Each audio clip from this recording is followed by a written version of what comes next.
Ave Maria in the Afternoon is a co-production of Ave Maria Radio and EWTN Radio and carried across the EWTN Global Catholic Radio Network.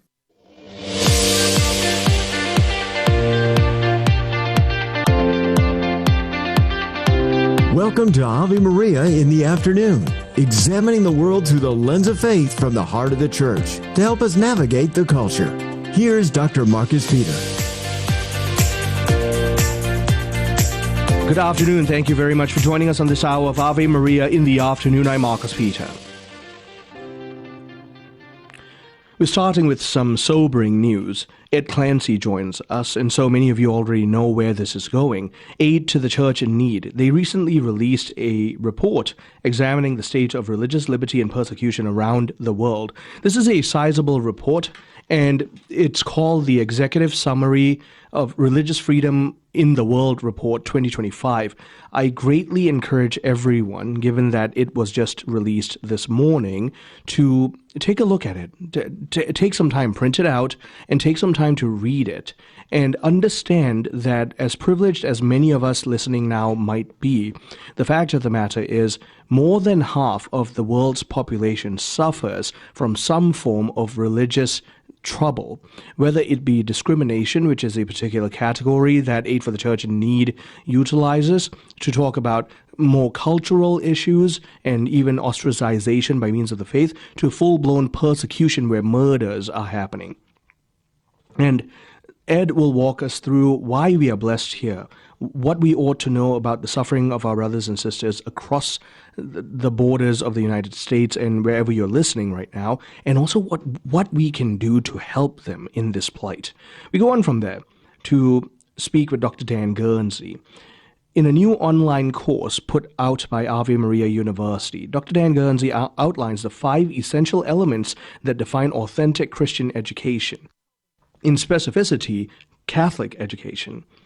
And this is according to church teaching, that there is a divine mission of Catholic education. There's an importance of building community. There's a necessity of grounding in prayer and sacrament and integral formation, and ultimately presenting a Catholic worldview and culture to students.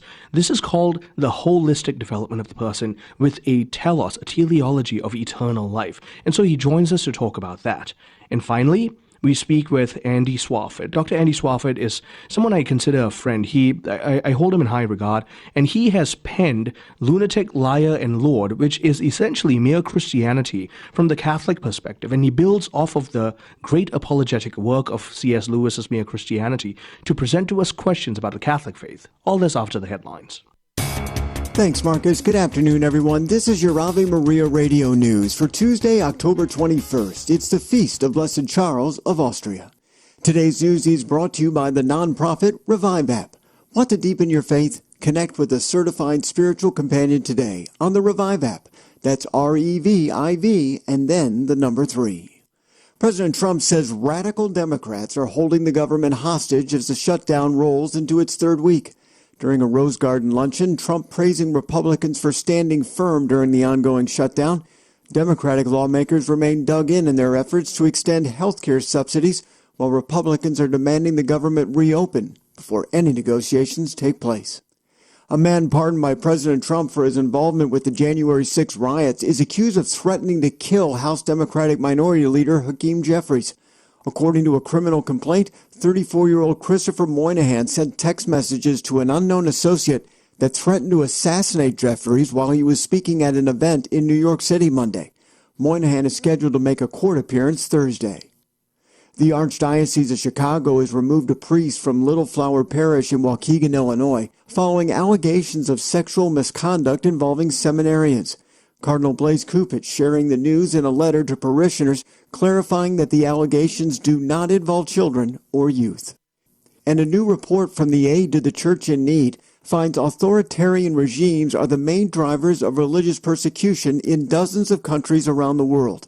The report released today at a conference at the Vatican found that governments in 52 countries employ, quote, systematic strategies to control or silence religious life.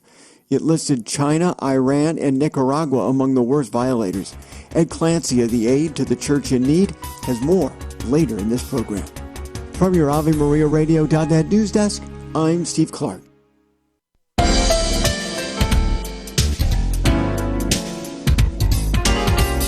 Good afternoon and welcome back. I'm Marcus Peter.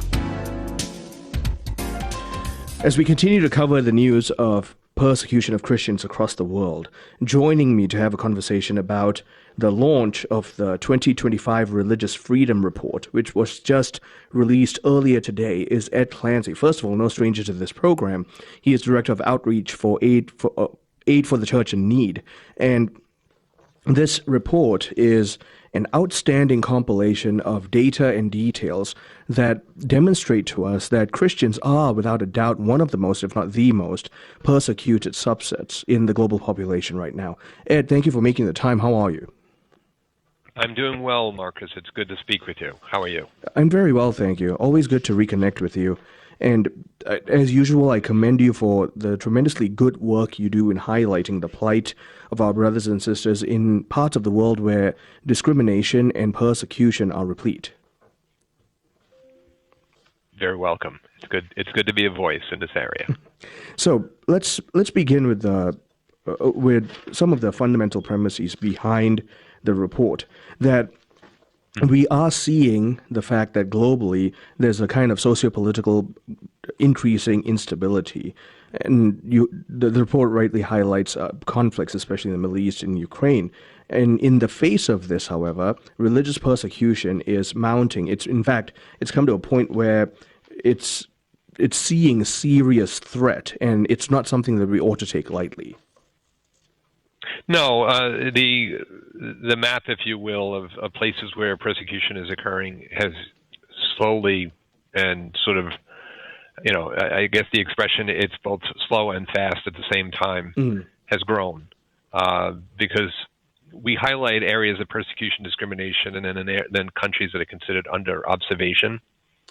And, there are 62 countries that have outright persecution and discrimination by our definitions.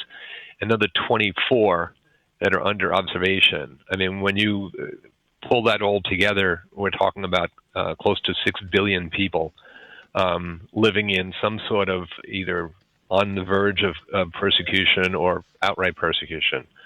So just that on that scope, that level alone, we realize that it's an increasing problem. We're not dealing with something that is just a talking point. And as the report rightly highlights, like you mentioned, it's not just a small talking point. 62 nations impacting about 6.4 billion people, if I'm remembering the number rightly, and 5.4 billion people. And so that's a significant chunk of the global populace. So yet again, especially here in America, we don't see the scope of religious persecution as the rest of the world seems to. No, we don't. I mean, although we have had some expressions of this in the recent past, obviously the horrific attack on the church in Minnesota, and the number of desecrations of Catholic and Christian places of faith that has increased. When we look at the sort of the spectrum, that's tiny compared to when you're comparing countries like China and India, North Korea, Eritrea, Nicaragua. Many of these other places where it's just overt. I mean, they come into an area of India and they just destroy and burn down communities. Same thing in Pakistan, in China, where all of the churches are surveilled, and through their electronic control, they can decide who gets to move, who gets to eat, and things such as that. And obviously, they know as soon as you go anywhere near a church, let alone in it, and they have restricted to the point where now young people cannot learn the faith. They're not allowed to even receive Catholic or Christian education until they're adults, 18 years old. And of course, in those 18 years, what has the government been doing? What has the state been doing? But indoctrinating and sort of pulling them away from any semblance of a faith life, other than faith in the institution of the communist government.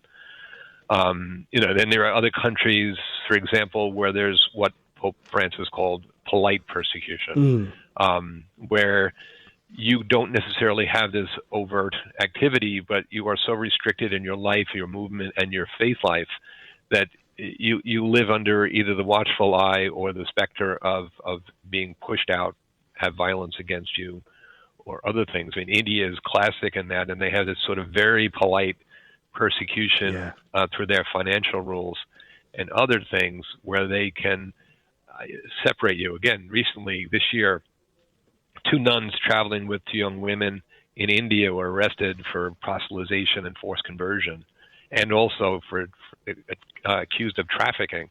And then if you look at the story, the 2 nuns were traveling with 2 adult, practically legal-aged young women who were members of their school, and both had been born Catholic and baptized Catholic at a very young age, so there was no conversion. And yet they were accused, and that was all that it mattered. And so the nuns were arrested, they were put in jail, They had to be processed, and their case still has not been dismissed. So technically, they're still under the specter of that sort of potential legal ruling, and some of these courts do not use common sense or logic when they make their decisions. It's something else. It's in that case, like an ethno-nationalism. Considering that, in a very particular way, could you also speak to exactly what we mean by persecution, the worst category in the report, in those 24 countries? Well, persecution for us it would be sort of violence, imprisonment, systematic repression. What happens in places like Nigeria to Christians in certain communities, like in the Sahel or particularly in Benue, where you see the Fulani come in and attack a village, round people up, put them in a building and set it on fire, and then if they try to leave, hack them apart. Horrible things like that, destroying a town. McCurdy, the town of McCurdy, this community has lost 14 parishes, which is about 42 churches, and they've lost it because of this encroachment of that. And then you have other countries, like, for example, in Nicaragua, famously, where if you dare speak out against, in the slightest way against the government, you're shut down. There's a bishop who was put in prison. He and seminary and some of the people in his diocese were imprisoned because they dared just to say that there was a problem in Nicaragua. In places like Myanmar, where the persecution is not against Christians, but it is still a persecution where whole sections of the community are violently forced out of their homes. So again, when we look at it, obviously from a Christian and a Catholic lens, we see that what's happening in Christianity is by far the most persecuted of all the faiths. But part of that, Marcus, is that fact that freedom of religion, as we understand it, is a truly Christian concept. It's not. Very common in other faith communities. That's true. In nations that are run by Muslims or Hindus, there is sort of a polite tolerance, if you will, of other faiths, but not religious freedom. This probably comes from our roots in the Roman Empire, where the Roman Empire allowed for a faith community to exist. They didn't have to, worship the way the Roman pagans did, but they just sort of came under the sort of logical premise that if your faith existed before the establishment of the Roman Empire, it must be valid. So they had a logical sort of basis for it. And in Christianity, it's more about the individual relationship, that you, as a person, make a decision that this is who you are. And that's why we consider it a core, the very first right, because our freedom of religion is a freedom to determine ourselves. Our relationship with our Creator, with God, is at the core of who we are, our morality, our family life, our social life. And if that is either obstructed or taken away from you, they really are taking away the core of who you are. Right. And that's precisely why we've got a few other categories that are highlighted in the report. We're out of time, but Ed, I want to say thank you very much for making the time to speak with us. Oh, you're very welcome. And like I said, it's always good to be able to speak for these people who are suffering around the world. My guest has been Ed Clancy. He's Director of Outreach for Aid for the Church in Need, and they just released a report this morning. It's called the Religious Freedom in the World Report 2025. Do pick up a copy of it, read it, and let's pray for and aid our brothers and sisters. I'm Marcus Peter. Ave Maria in the Afternoon is underwritten by the following nonprofit organization: Real Estate for Life. Buying or selling your home or business property? Real Estate for Life can connect you with one of 1,400 pro-life real estate agents around the world. When Real Estate for Life receives a referral fee, they donate 70% to Ave Maria Radio and Human Life International. More information at realestateforlife.org or 877-LIFE-US1. That's realestateforlife.org. You like pizza? Me too. And for that, we can thank our friend Tom Monahan. First, he starts with $900 and opens one pizza shop. Then it's worldwide, thousands of shops. But all this was just a warm-up for his greatest achievement yet. He built a university. God inspired Tom to build up generations of men and women who have a hunger to reach the world for Christ. This place is Ave Maria University. Visit avemaria.edu to see what's next. The wisdom of Mother Angelica. I said to the sisters one day, what do you think you're going to look like in heaven? Oh, some of them had absolutely magnificent ideas. I didn't think of one of them. And so I got desperate because then my turn came. I didn't know what to say. And so in desperation, I said, what do you think I'll wear in heaven? And they all said with one voice, armor. EWTN. Live truth. Live Catholic. When the need for senior care arises, home is where the heart is. Visiting Angels provides home care for mom or dad up to 24 hours per day, including personal care, meals, and light housework. You may select your professional caregiver with Visiting Angels. More information at visitingangels.com or at 877-374-LIVE. That's 877-374-LIVE. Visiting Angels, America's choice in senior home care.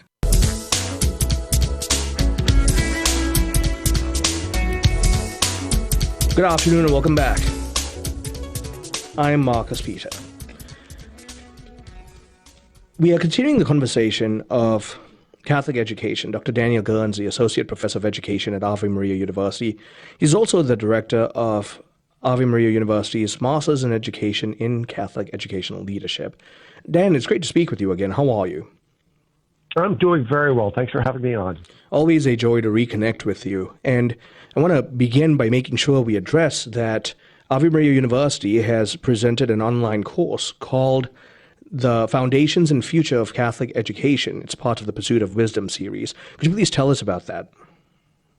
Sure. This is a series that Ave Maria does to showcase our professors and some of the topics of interest that they have. And we speak do a mini course, which is free and offered to give the general population a taste of some of the great stuff that happens here at Ave Maria University. So this particular course is the Foundations and Future of Catholic Education, which I just did this last week, is looking at the Foundations of Education course I teach with a little bit of the graduate courses I teach is peppered in as well. But it's designed to give an overview of where does Catholic education come from, where's it going? And that's an important consideration when we think about a paradigm for education, contrary to the modern secularist, pragmatist paradigm for forming individuals, especially for work. The Catholic ethos has to do with a sapiential unity, this language of wisdom as the primary pursuit. Could you please share with us what that distinction is and why it's so crucial? Oh, sure. That's kind of, that you covered a lot of ground very succinctly right there, Marcus, as usual. Well done. Yeah, so the Western educational tradition is built off of the Greek paradigm, which is coming out of primarily Socrates and Plato's and Isocrates. And these gentlemen were very adamant that the purpose of education is joy and fulfillment and the flourishing of the human person, more so than just the manipulation of information to gain money. Now, Isocrates was who was the greatest teacher at the time, as far as a teacher with paying students, was really training those young men to be great orators and speakers. And that's kind of what came through the Greeks and the Greeks through Cicero. So really a lot of education in the Western tradition was based on making a good person who's thoughtful, who can speak well about a lot of important topics. Right. So that was the general function of education until the modern age, which is when our friends, the modernists and Dewey came in and said, well, we don't know what the good life is anymore. We don't know what the good is anymore. It's really not important that people are able to speak and think well, because that's not how people make their money. So we just need to be more pragmatic about it. So we had this shift happening in Western education where we went from wisdom and joy and speaking and thinking clearly to how can I make a buck or pass a test to do something useful and pragmatic. And that's a real shame. Dan, I'm really glad that you mentioned that very dramatic shift in paradigm of education. I wonder if you could also comment, for the sake of our listeners, what made Dewey's perspective and therefore his standards of education so alluring that it gained so much ground so quickly? They are alluring standards. I mean, Dewey did say many things that are good and helpful for education, but his some of his pedagogical stuff is okay, like giving students rich experiences, like when you can embedding student knowledge in the world around them, and tailoring the instruction for what the student can receive. All of those are good things, but his metaphysics is wrong because he's an atheist Darwinist. So as a pragmatist and a utilitarian, what he simply said is, we know something's good if it works. And so that worked well with the modern American mindset of individuality and practicality, which said, don't waste our time on philosophy and theology and all this stuff. Just tell me what works and what I need to do to get this job done. Right. So that pragmatism has a great it resonates with the American soul. And so what we're doing in Catholic education, and we see this in the classical education movement too, which is a going back to saying that's not sufficient because we weren't just made for work. We were made for more. And so that's resonating with a new generation now. But I think with Dewey, it just speaks to the American paradigm. So his metaphysics is wrong, but some of his pedagogy is usable. Right. And so you contrast that with going as far back, say, the Second Vatican Council, right? Gravissimo Educationis. Yes. We've talked about this before. And the Council Fathers speak about education in an almost ho-hum attitude of presuming we all understand that, education is about helping all to arrive at the fullness of Christian life, and that's our teleology. I wish all of us had a firm grasp on that.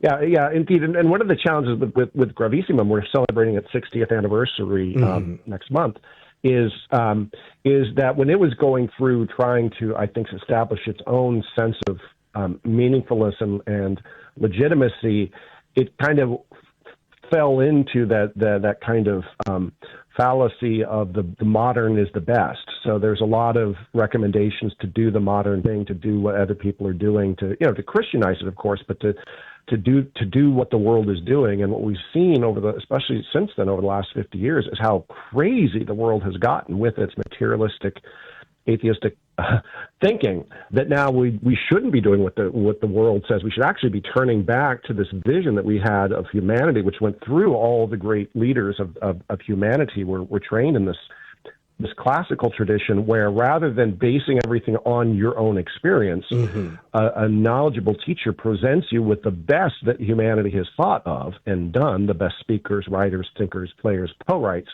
asks you to engage with that, and then challenges you to address what they're saying, as opposed to just going through more of a kind of Rousseauian, Deweyan, tell me what you're interested in and tell me what you want to do and I'll help you do it.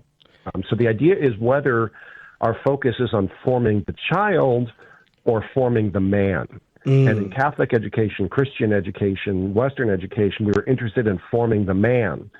So we had this idea that we had some more knowledge, had something to offer the child, had some true stuff to tell them, much of which has been revealed, and that we were the custodians of presenting that to the child. Now with Dewey and kind of the atheist modernist stuff, they were just like, well, who cares what happened in the past? This child exists today. We got to give them what they need right now as an organism to survive in this particular context. So it's a very, it's attractive on one level, but you can see how when you don't get man right, you don't get get education right, as Anthony Eslin says. And thereby you don't get child right, because what you're raising is also the conversation of not just the pursuit of knowledge for the formation of the intellect and pragmatic application, but also the formation of virtue. Yes. Oh, and absolutely, that was essential to all the Greeks and Romans. They said you cannot be an educated person if you're not virtuous. What they really feared, what Cicero feared, of course, Cicero's back in about the 1st century when the Roman Empire was starting up and the Republic was lead. He said, we need virtuous people. You can't be a good orator. You can't be a good thinker. You can't be a good statesman if you're not first and foremost virtuous. And Socrates said that, and Plato said that. So this idea that we're not just training people for a job, and this is where some of those on the more conservative side can get a little trapped up, because sometimes we'll say, let's just get our schools back to reading, writing, and arithmetic. Well, it doesn't really work that way, because God didn't make us as intellects, but he made us as complete human persons. And when we're always growing or being challenged to grow in virtue, and if we leave out the soul and the will, we're leaving out some of the most important parts of the integrated child. So the idea is, once you start reading, you're pretty much done learning how to decode words by 2nd or 3rd grade. After that, you can't just say you're never just teaching reading, right? Because the idea is you're supposed to read the best texts that expose them to truth, beauty, and goodness, and then challenge them to respond to what these other great minds have discovered, as opposed to just saying, now that you can read books, what do you want to read? What are you interested in? And that's not sufficient for the formation of a flourishing linguist. Yep, not even close. Dan, the time always flies when you and I are talking. Thank you so much for making the time. My pleasure. My guest has been Dr. Daniel Guernsey, Associate Professor of Education at Ave Maria University, Director of Ave Maria University's Masters in Education in Catholic Educational Leadership. And we've been talking about the perspective and therefore the future of Catholic education. Stay tuned. I'm Marcus Peter.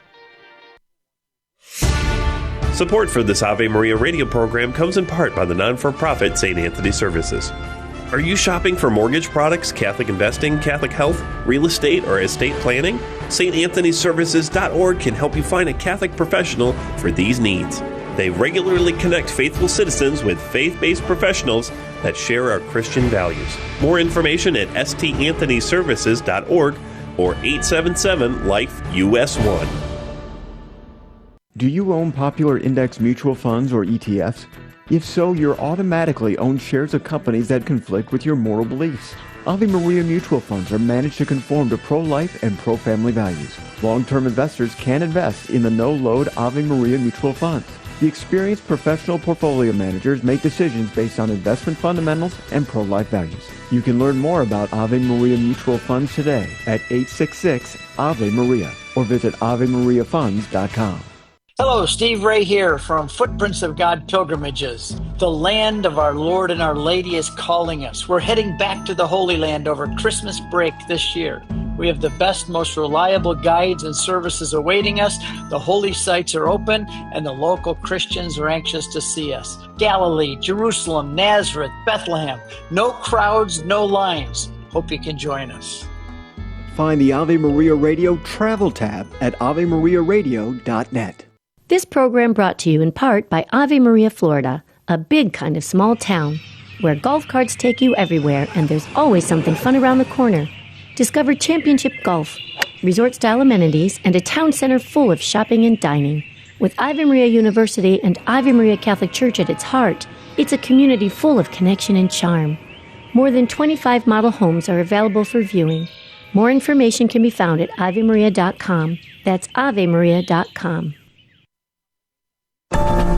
Christ is the answer, with Father John Riccardo. Maybe we need to ask ourselves, do we really know Jesus? Maybe another way to ask that would be, how familiar are you with the Gospels? When I was living in D.C., I was on the plane, taking a late flight home, sitting next to a young girl. She was probably 16, 17. I had my collar on, and we got talking, and she said, somehow in the course of the conversation, she acknowledged that she was running away from home and was in the midst of an awful lot of difficulties that were going on.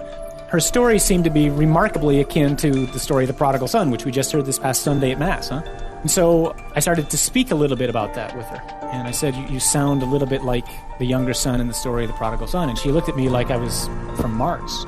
And I said, are you not familiar with the story of the prodigal son? And she says, no. never heard it. And I just looked at her and I says, oh my goodness, are you in for a wonderful evening?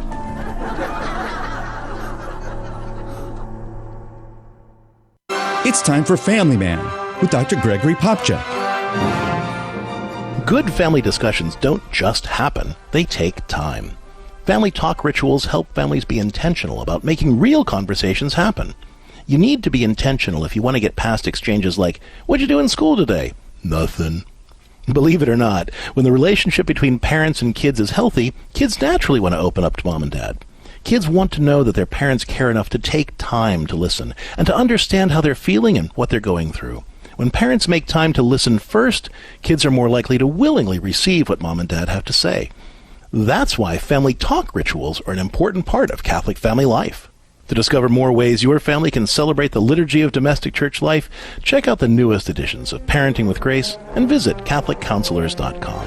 I'm Dr. Greg Popchak, but you can call me Family Man. To discover more ways faith can enrich your life, visit CatholicCounselors.com.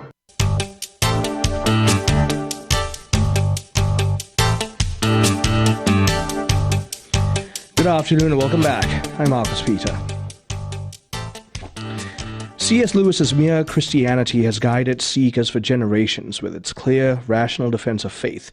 Now, theologian and Benedictine College professor Andrew Swafford takes Lewis's insights even further. In short, Mere Christianity has become Mere Catholicism.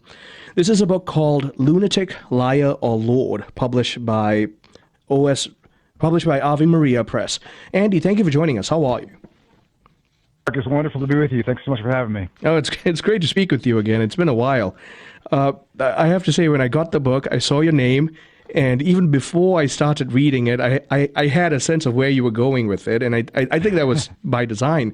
But this really is a Mere Catholicism to Lewis's Mere Christianity. So I guess I want to begin there. Just a comment on that, please. Yeah, well, if we're tracking together, then I'm doing pretty well then, all right? So I appreciate that.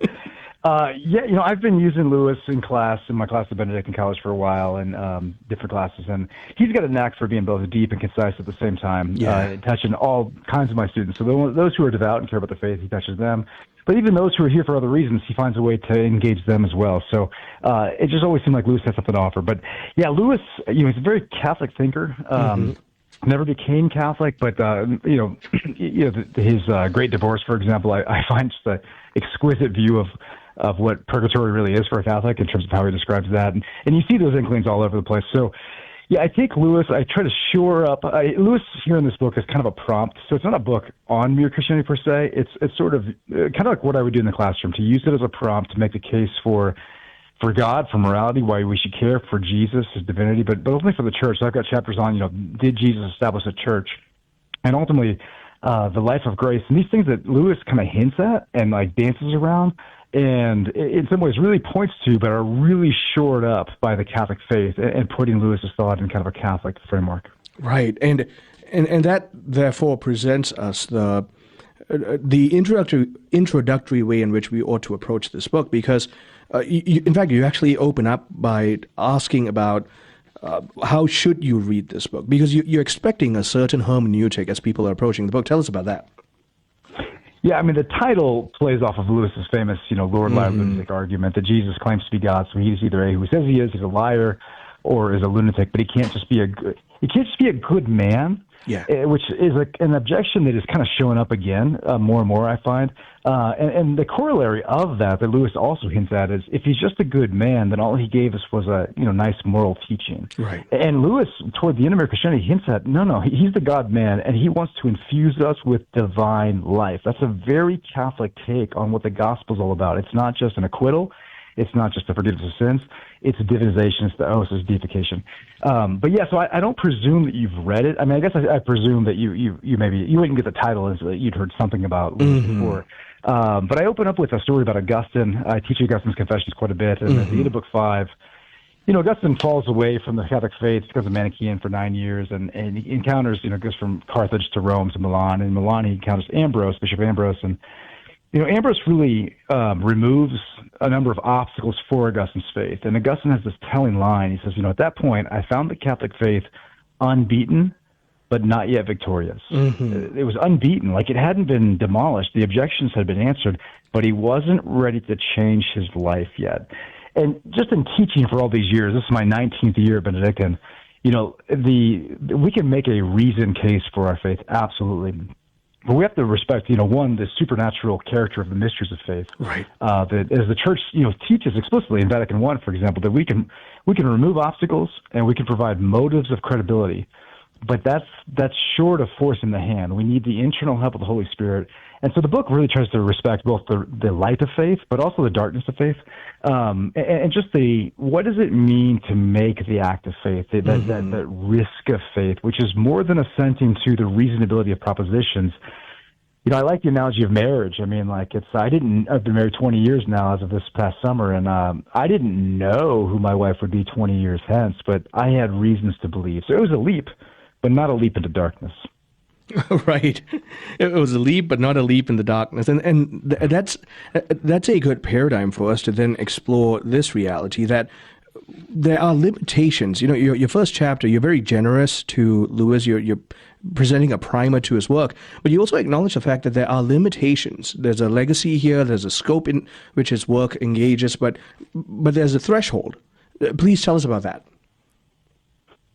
Yeah, I mean, I guess we can remove obstacles to faith. We can provide reasons to believe, reasons to believe in morality, to believe in God, to believe in Jesus and His divinity, to believe in the Church. But that saving act of faith is going to take a little bit more. I mean, faith, I like to teach, has two aspects. I mean, on the one hand, it elevates our intellect. We see reality with greater depth. I like the image of seeing at night. You look at the night at the stars and you can see far deeper into the cosmos, but it's not as clear. In the daytime, our sight is clear, but not as deep. So there's an intellectual dimension of faith perfecting and elevating the intellect. But there's that aspect of personal trust, the Greek pistis and emunah in Hebrew. Mm-hmm. There's a book by a Protestant scholar called Salvation by Allegiance Alone, just drawing off of how pistis in Paul in the context means like allegiance, faithfulness, right? And that's more than just beliefism. That's a life that is committed. Right. It's really moving toward hope and love. So we can apologetics. I guess I always teach my students, don't undersell and don't oversell apologetics. Apologetics help people immensely, and many people need their questions answered. So don't undersell, but don't oversell either, because you can fall into kind of a Christian rationalism, right? Where you and the thing is, there's a danger of doing a lot of talking about the faith, but not praying. I think about the letter that Mother Teresa wrote to her sisters at the end of her life. That these are missionaries of charity who have given their lives over to Jesus, and she says, "I fear that some of you don't know Jesus." And I love my students. They're amazing. No, but it's true. Like there's times in my almost 2 decades here where I'm like, man, you're Aquinas, you're Augustine, you know your stuff, but I don't know if you know Jesus. So we have to invite people to encounter Jesus. I do think that religious experience, that encounter, that's a big part of conversion. And so we can't just stop with the arguments. We need the arguments. We absolutely need them, but there's always more to it, and we have to be open to mystery. I think sometimes as Catholics, we want to make our case, but we also have to be, if we're not open to mystery, we're falling into modernism. Yep. And that's why, as a theologian, Andy, one of the things I appreciate about you is you don't stop short of the purely intellectual argument. And that's why in your entire chapter on the meaning of humanity, you also highlight, sure, we're made for standards of truth, and you acknowledge that, but we're also made for standards of goodness. We're made to wonder, for moral responsibility, to contemplate questions of meaning and purpose and live that out. Yeah, I think that's the human condition, right? I mean, to ask these questions, I can look at an animal and I can describe reasons to why it's doing what it's doing, but that animal does not ask itself, do I have good reasons for doing what I'm doing? Mm-hmm. I mean, the hamster on the wheel might live an absurd life, but it doesn't know it. We have this great capacity for wonder and greatness, but also for despair and sadness, because we can recognize the absurdity. What am I doing? And we ask those questions. I mean, that's that can be hard, but this is what it means to be human, and the life, the unreflective life. In Socrates' words, not worth living. I mean, this is our task, our vocation. I mean, at least one of other vocations. But I mean, to ask those questions, to look up at the stars, to wonder. I find that's a hop, skip, and a jump to open the doors of faith. If I have a student who's struggling with their faith, I will often ask, when was the last time you went outside at night and just looked up at the stars and rekindled that sense of awe and wonder you had as a child?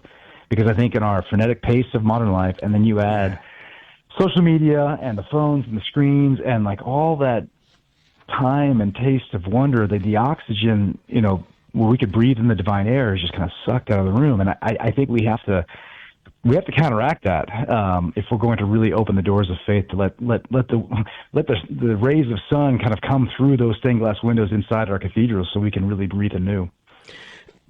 I'm talking with Dr. Andy Swafford. He is a professor at Benedictine College. He is a theologian, and he's recently penned this book, Lunatic, Liar, or Lord, published by Ave Maria Press. And it's a Catholic expansion to the apologetics work of C.S. Lewis in Mere Christianity. Continuing on the other side of the break. Stay tuned. I'm Marcus Peter.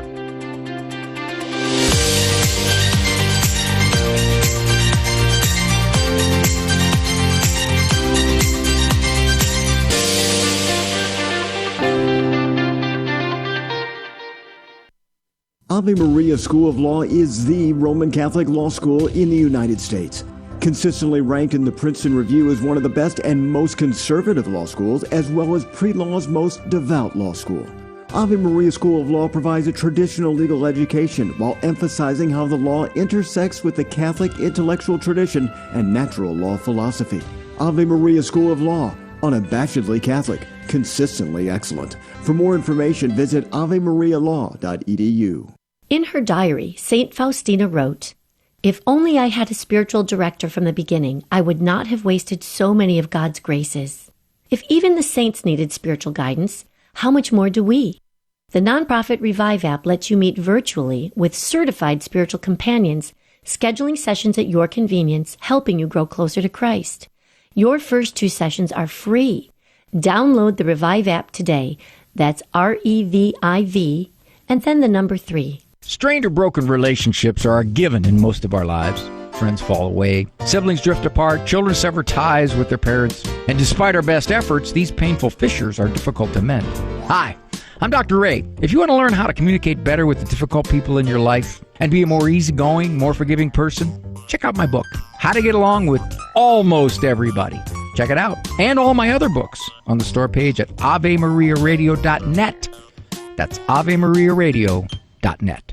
St. Therese once told her sister Celine that when we trust ourselves and not God, our soul becomes barren and incapable of virtue. Her remedy? External works of charity.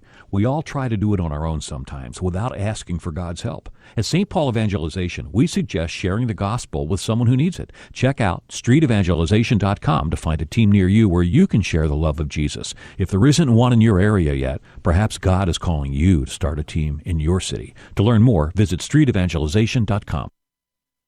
60 on 10 with Monsignor Charles Pope. The third commandment, remember to keep holy the Sabbath day. Of all the commandments, it might seem that we would get this one right. After all, it commands us to rest one day. But so often we're off to our own pursuits. God asks us to take one day to stop, reflect, rejoice, spend time with Him and with our family. But so often we're running everywhere else. It's also a day for worship. The book of Leviticus says, 6 days work shall be done, but on the 7th day is a Sabbath of solemn rest and a holy convocation. You shall do no work. It is the Sabbath of the Lord. And the book of Hebrews says that we should not neglect to meet together, as is a habit of some. And so again, we're asked by God to spend time reflecting and worshiping, and likewise spend time with our family. The third commandment, remember to keep holy the Sabbath day. For more about the 10 Commandments, visit EWTNRC.com. What is one of the most challenging doctrines of the Catholic Church to comprehend? It is the mystery of the real presence of Jesus Christ in the sacrament of the Eucharist. The Catholic Catechism tells us that Christ is present to His Church in many ways, but most especially in the Eucharistic species, and that His presence in these species of bread and wine is unique. The whole Christ, body, blood, soul, and divinity, is truly, really, substantially contained therein. In other words, under sacramental signs, He is physically as well as spiritually present.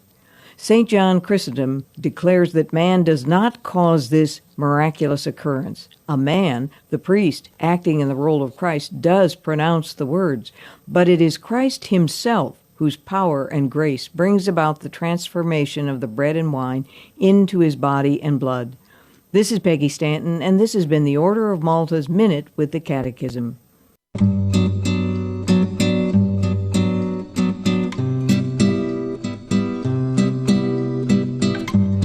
Good afternoon, welcome back. I'm Marcus Peter.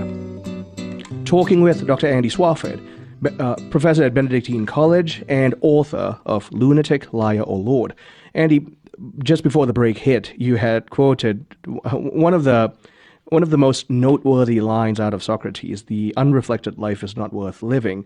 I also want to throw out this corrective, which completely aligns with your wisdom, which is the reflected life is one not lived. And so from chapter 1 into chapter 2, you highlight how, yes, sure, we're made for these deeper questions to be answered, but at the same time, there's a move of desire here that we need to be attuned to, and that the journey toward God is the journey towards the fulfillment of all of those appetites and desires. Yeah, 100%. And you know who's really helped me in this vein? Because there's so much, the church fathers would say that there's two preparations for the gospel. So one, the Old Testament is the obvious one, but also Greek philosophy helped kind of pave a road to get more, clear-headed thinking on God and morality, stuff like that. And that's all true, but the Greek sentiment can overdo knowledge for its own sake, overdo the intellectual life, to the detriment of charity. And what a thinker that's helped me immensely, one of my heroes was St. John Paul II. And what he'll say very often, and I'm thinking of several texts from Love and Responsibility, for example, where he'll say it's love that fully actualizes the person.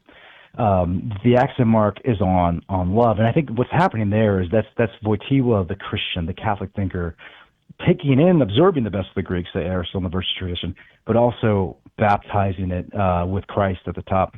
So yeah, I mean, as you move into desire and our heart's deepest longing, and they open up Augustine's Confessions, our hearts are restless to the rest in you. When students ask me, how can God be provident, and grace and sovereign, and we still be free? I will start with, your desire for happiness. You didn't put it there. You didn't decide whether or not you wanted to be happy. And if you told me that you don't want to be happy, I would probably say, you'll think you'll be happier that way, I guess, right? Because it's part of our nature. Yeah. It's the primordial way by which he moves us back to himself, not against our will, but through it. So for Thomas, for Aquinas, God moves all things in accordance with and through their nature. Right, so he moves us as rational creations. So we're not just pool balls being bumped around like we just think of Newtonian, mechanics. Yeah, yeah. We're just in there. Right, that's the problem. Is that there's a deeper form of causality going on, and so as God moves us back to Himself, not against our will but through our wills, we realize my desire for happiness is an inchoate desire for God, though I may not recognize that on this side of things. And so as that unfolds, and Lewis gives the famous version of the argument from desire that I have these desires that are innate for lots of things like, water or thirst and sex and things like that. And all those innate desires point to real objects that can fulfill them. So I really am stuck with ultimately, two options. I mean, either I have this innate desire for infinite happiness for which there is no possible fulfillment ultimately in this life, and that means life's absurd, or that desire points to my ultimate homeland, which is beyond this life. And what you really get out of Lewis and the entire Christian tradition is that this life is good. It's good, but it points beyond itself. So you have to respect earthly goods as good. Natural goods are good, but they point beyond themselves to the uncreated good. And so you see that develop in Lewis. You see that develop in Augustine. I try to draw that out, and I think there's a little bit of de Lubac in me here, in that it's important to present the gospel in a way that taps into the human condition. It's not disconnected from the human condition.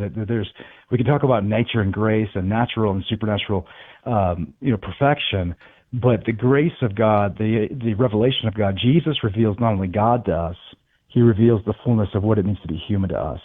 And so the gospel is what he would love to say. JP would love to say the answer to the question that is every single human life is Jesus Christ. Jesus Christ is relevant to every single human person because the gospel answers to the human heart and takes it beyond its wildest dreams. And that's why when reading through your book, for example, as you tackle the question of happiness, and even from a natural law perspective, about happiness being the actualization of the innate potency. And then you think about Aquinas' treatment of happiness as the state of possessing the perfect good. We were made for God, particularly in the person of Jesus Christ, and barring that, we won't be really happy.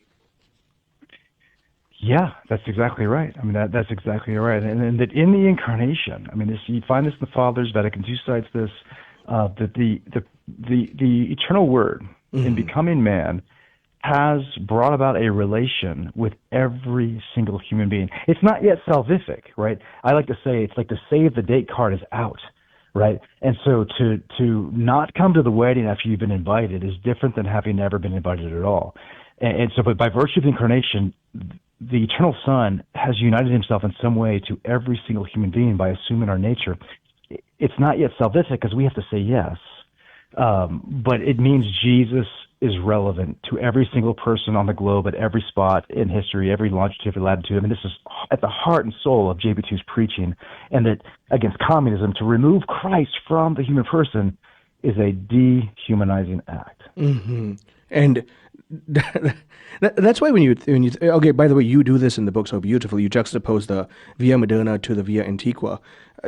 Those are words that I believe most of our listeners might not be familiar with. But when you do that, when you present it that way, you realize that even though not explicitly, what modern man has successfully done is removed even those vestiges of truth that appeal to Christ. Now, again, for the sake of our listeners, can you explain what the Via Moderna versus Via Antiqua are?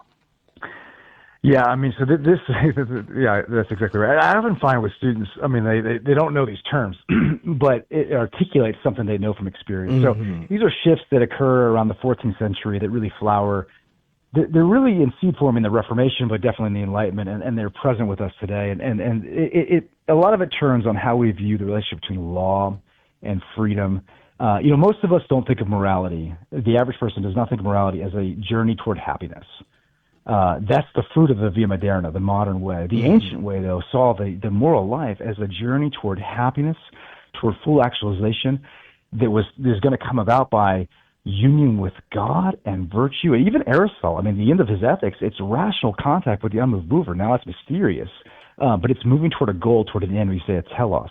So a couple things that you see in the Via Antiqua, the ancient way, the kind of classical Christian way, classical Catholic way, is that one, human nature is real. Human nature is real, and it's oriented to an end. There's an inbuilt purpose to human nature that has everything to do with virtue. And I think the converse of that today is life is like a story with no plot.